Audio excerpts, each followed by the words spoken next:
Dear students, I will teach you the topic narration and third part imperative sentence. Dear students, when we talk imperative sentence, ये दो प्रकार के होते हैं. These are two types. First type imperative sentence, second type imperative sentence. First type imperative sentence number 1. ये भी दो प्रकार के होते हैं. जब किसी डायरेक्ट नरेशन की रिपोर्टेड स्पीच मेन वर्ब से स्टार्ट होती है, मुख्य क्रिया के फर्स्ट फॉर्म से स्टार्ट होती है, तो उसे पॉजिटिव सेंटेंस कहते हैं. और जब रिपोर्टेड स्पीच डोंट के बाद मुख्य क्रिया से स्टार्ट होती है, प्रारंभ होती है, तब उसे इम्परेटिव का निगेटिव कहते हैं.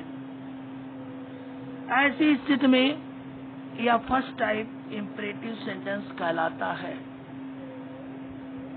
इनका कर्ता हमेशा यू होता है, वो छिपा रहता है. जब हम पहचान लेते हैं कि डायरेक्ट नरेशन की रिपोर्टेड स्पीच इम्परेटिव सेंटेंस के रूप में दी है, तब according to the reported speech in reporting verb in place of said or said to, said or said to, in place of said or said to, you will always use ordered, advised, requested, forward, suggested, proposed, commanded आदि शब्दों का प्रयोग करते हैं. Dear students, ordered का प्रयोग generally उस समय करते हैं जब कोई बड़ा अधिकारी छोटे से बात करता है, या मालिक नौकर से बात करता है, या तो हमेशा इम्परेटिव सेंटेंस में ऑर्डर्ड का ही प्रयोग करते हैं. वैसे वाक्य को पढ़ते हैं, देखते हैं, हो सकता है कि आपका कोई बड़ा है, पिताजी भी आदेश दे सकते हैं, भाव के अनुसार कहा जा सकता है. एडवाइस का प्रयोग हमेशा उस समय करते हैं जैसे मित्र मित्र को एडवाइस करता है. लेकिन कुछ एडवाइस के सूचक शब्द होते हैं, जैसे प्लीज दिया है. हमेशा स्टूडेंट अपने दूसरे मित्र से बात करता है तो भी एडवाइस करता है. आपके पिताजी भी एडवाइस कर सकते हैं, वो तो भाव के अनुसार पता चलता है. रिक्वेस्टेड का प्रयोग उस समय करते हैं जब छोटा कोई बड़े से बात करता है, जैसे टीचर प्रिंसिपल से बात कर रहा है, स्टूडेंट टीचर से बात कर रहा है, नौकर मालिक से बात कर रहा है. ऐसे वाक्यों में रिपोर्टेड स्पीच में सर, प्लीज, मैडम जैसे शब्द दिए रहते हैं. फॉरवर्ड का प्रयोग हम उस समय करते हैं जब उसमें डोंट के बाद मुख्य क्रिया का फर्स्ट फॉर्म दिया रहता है, डोंट. तो हम चाहें तो सेड या सेड टू के स्थान पर फॉरवर्ड का प्रयोग करते हैं, और न चाहें तो और कुछ चीजें भी बना सकते हैं जैसा भाव है. लेकिन फॉरवर्ड का प्रयोग करेंगे तो डोंट अपने आप हट जाता है, और जैसे हम पॉजिटिव सेंटेंस को बनाते हैं वैसे बनाते हैं. सजेस्टेड का प्रयोग उस समय करते हैं साधु, संत, ऋषि, मुनि और दादाजी, ये सब हमेशा बड़े होते हैं और सुझाव देते हैं, तो सजेस्टेड का प्रयोग करते हैं. या प्रपोज्ड का प्रयोग करते हैं. कमांडेड का प्रयोग सेना के लिए किया जाता है. सेना का कोई बड़ा अधिकारी जब छोटे से कहता है तो वहाँ कमांडेड का प्रयोग करते हैं, ऑर्डर्ड का प्रयोग नहीं करते हैं. डियर स्टूडेंट्स, नीचे कुछ एग्जाम्पल दिए गए हैं, उनको ढंग से देखें. Number 1 example, you said to me. Common word का begin, open your book, full at once, full stop, inverted comma close. You said to me, आप जानते हैं रिपोर्टिंग वर्ब है.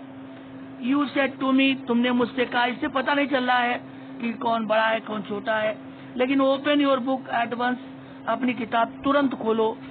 रिपोर्टेड स्पीच का वाक्य में बता रहा है कि यू कोई टीचर है तो ऑर्डर्ड कर रहा है। ऐसे स्थिति में सेड टू के स्थान पर हम ऑर्डर्ड का प्रयोग करेंगे तो क्या बनेगा, यू ऑर्डर्ड मी। अब फर्स्ट टाइप इंपरेटिव का कंजक्शन केवल टू होता है, कामा इन्वर्टेड कामा को हटाकर हमने क्या लगाया, टू। आगे हमने लिख लिया ओपन योर, सेकंड पर्सन का प्रोनाउंस है, मी से बदला तो यहाँ माई हो गया, बुक वैसे ही बना रहा, एट वंस वैसे ही बना रहा। तो dear students, you ordered me to open my book at once, ये फर्स्ट सेंटेंस था फर्स्ट टाइम इंपरेटिव का। सेकंड देखें, सेकंड एग्जांपल हमने निगेटिव का दिया है, he said to me, comment का begins don't insult the poor. इसका मतलब कोई बराबर वाला है, सलाह दे रहा है, तो ऐसे वाक्यों में हम एडवाइस भी लगा सकते थे। बनाया है हमने दोनों प्रकार से, आप चाहे जिससे बनाएं। डोंट हमने जैसे देखा, डोंट के बाद इंसल्ट है, तो हमें ध्यान देना है कि डोंट के बाद जब मुख्य क्रिया होती तभी इंपरेटिव होता है, और डोंट के बाद यदि सब्जेक्ट दिया है तो वो इंट्रोगेटिव सेंटेंस होता है। तो यहाँ पर इंसल्ट दिया है इसलिए ये इंपरेटिव सेंटेंस है, तो हमने सेड टू की जगह फॉरवर्ड लिख दिया। तो ही फॉरवर्ड मी, कॉमन में कॉमा किसान टू लगा दिया, अब डोंट हट गया, इंसल्ट द पुअर वैसे उतार लिया। तो क्या बना dear students, he forbade me to insult the poor. Or अथवा इस बात को हम ऐसे ही बना सकते थे, क्यों बराबर वाला जब एक दूसरे से कहता है तो एडवाइस दिया जाता है, ही एडवाइज्ड मी। अब जब हमने एडवाइज मी लगा दिया तो टू हम कॉमन वर्ड कामा के सामने नहीं लगाएंगे, नॉट और मुख्य क्रिया के बीच में टू लगता है, not to insult the poor. तो डियर स्टूडेंट इस प्रकार से बनाते हैं। अब जैसे हमने डोंट वाले को नॉट टू से बनाया, इसी प्रकार से ऑलवेज के बाद अगर always say reported speech start हो तो ऑलवेज टू होगा, अगर नेवर से स्टार्ट हो तो नेवर टू का प्रयोग करेंगे। डियर स्टूडेंट्स इस प्रकार से फर्स्ट टाइप इंपरेटिव समाप्त हो गया। अब सेकंड टाइप इंपरेटिव देखें। सेकंड टाइप इंपरेटिव की पहचान होती है कि डायरेक्ट नरेशन की रिपोर्टेड स्पीच जब लेट से प्रारंभ होती है तो उसे हम सेकंड टाइप इंपरेटिव कहते हैं। रिपोर्टिंग वर्ब किससे प्रारंभ होती है, लेट से प्रारंभ होती है। डियर स्टूडेंट देखें, ऐसी स्थिति में रिपोर्टिंग वर्ब में आए हुए वाक्य सेड या सेड टू के स्थान पर वाक्य के अनुसार ऑर्डर्ड, रिक्वेस्टेड, सजेस्टेड, प्रपोज्ड आदि का प्रयोग करते हैं। देखिए दिया हुआ है वाक्य, एग्जाम्पल देके हमने समझा दिया है, देखें ढंग से। You said to me, common का बिगिंस लेट अस। कभी भी किसी वाक्य में लेट के बाद अस दिया हो तो ज्यादा अच्छा होता है कि आप प्रपोज्ड से वाक्य को बनाएं। प्रपोज्ड, रिपोर्टिंग वर्ब में सेड या सेड टू को हटा दें और क्या लगा दें, प्रपोज्ड। तो हमने लगा दिया यू प्रपोज्ड मी, प्रपोज्ड मी। अब लेट वाले वाक्य को यदि हम चाहें तो दैट कंजक्शन से बनाएं और यदि चाहें तो टू से भी बना सकते हैं, लेकिन दैट से ज्यादा अच्छा वाक्य माना जाता है। तो हमने दोनों से बना के आपको बताया है। कॉमन इन्वर्टेड कॉमा के स्थान पर दैट लगा दिया। लेट अपने कर्ता को कर्म के रूप में लेता है और दैट अपने कर्ता को कर्ता के रूप में लेता है। जैसे हमने दैट लगाया तो लेट हट गया तो अस बी बन गया, बी को हमने यू से चेंज किया तो यू आ गया। लेट को हटा के हमेशा शुड का प्रयोग करते हैं लेट वाले वाक्यों में, तो you should play the game. इसी को हमने टू से बनाया है, आर लगा है। You proposed me to, to लगाने के बाद लेट का प्रयोग बना रहता है, हटाते नहीं है। टू लेट, अस को बदला है, अस को बदला है, देम राउंड कर दें, वहां देम नहीं होगा, टू लेट यू होगा, to let you play the game. क्योंकि हम अस को बदलेंगे यू से तो यू का कर्ता भी यू होता है और कर्म भी होता है, तो वहां यू होगा। Next, she said to me let me sing a song. Dear student, let के बाद जब मी आता है तो इसमें कई प्रकार के वाक्य शामिल होते हैं, लेकिन यहाँ पर मतलब कोई जब छोटा बड़े से बात करता है तो रिक्वेस्टेड का प्रयोग करते हैं। तो सेड या सेड टू की जगह रिक्वेस्टेड आ गया। सी रिक्वेस्टेड मी, यहाँ पर हमने टू से भी बनाया है, पहले टू से बना दिया, बाद में दैट से बनाया।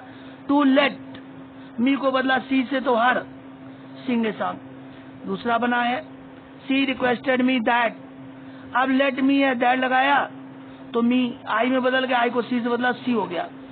अब लेट को हटाकर यहाँ पर माइट बी अलाउड टू का प्रयोग करते हैं, तो माइट बी अलाउड टू आगे उतार लिया सिंग ए सॉन्ग। तो डियर स्टूडेंट थैंक्स, यदि कोई प्रॉब्लम है तो आप पूछ सकते हो। टॉपिक ओवर हो गया इम्परेटिव सेंटेंस का।